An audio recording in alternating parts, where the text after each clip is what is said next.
Bonjour à tous. Nous avons vu hier que Jésus nous appelle à veiller sur notre vie, sur la manière dont nous mangeons, dont nous buvons, sur la manière dont nous vivons dans tous les autres aspects de notre vie, et aussi faire attention aux soucis de la vie. Toutes ces choses peuvent étouffer notre capacité à être attentifs au temps dans lequel nous vivons.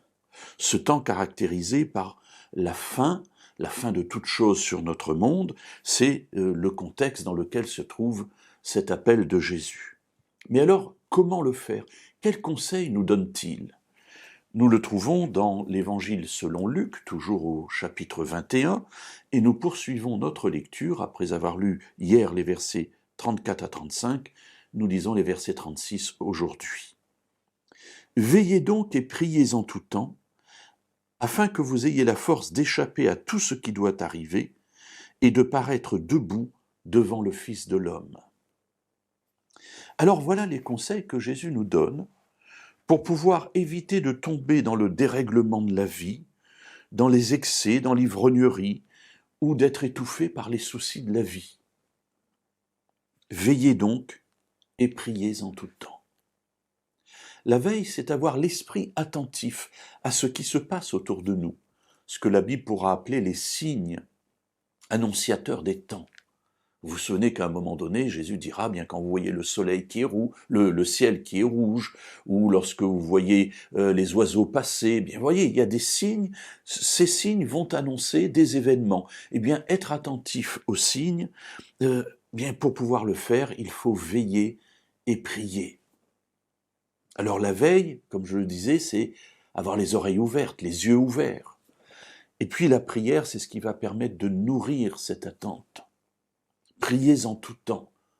Une exhortation, un appel que Paul reprendra aussi à son compte. Alors prier en tout temps, je le rappelle, ça n'est pas simplement être à genoux et marcher à genoux en récitant des prières, c'est être dans un état d'esprit de prière, un état d'esprit de communion avec Dieu, parce que la prière, c'est ce qui me permet d'être en communion avec mon Dieu. Veillez donc et priez en tout temps, le résultat sera que nous aurons la force d'échapper à tout ce qui doit arriver. Attention mes amis, soyons au clair là-dessus. Échapper à tout ce qui doit arriver, ça n'est pas éviter comme si nous vivions dans une bulle et il y aurait à côté de nous une guerre qui se produirait et rien ne nous atteindrait, pas du tout. Quand nous regardons la vie de l'apôtre Paul, quand nous regardons la vie de Jésus, lorsque nous regardons la vie des prophètes, nous voyons que la vie de ces personnages qui étaient en communion intense avec Dieu a été tout sauf un long fleuve tranquille.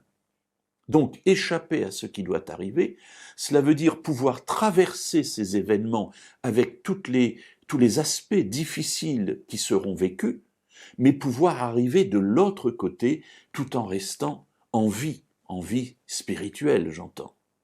Oui, les événements de la fin seront terribles, mais si nous sommes en communion avec notre Dieu dans la veille et la prière, alors nous pourrons passer au travers de ces événements terribles tout en gardant la foi.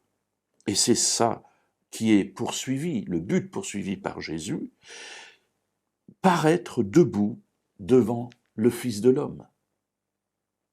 Alors mes amis, prenons garde à nous-mêmes, veillons, prions, encourageons-nous à avoir cette vie en accord avec ce que Dieu nous demande pour que nous soyons à même de traverser ces moments difficiles et de tous paraître debout lorsque Jésus reviendra.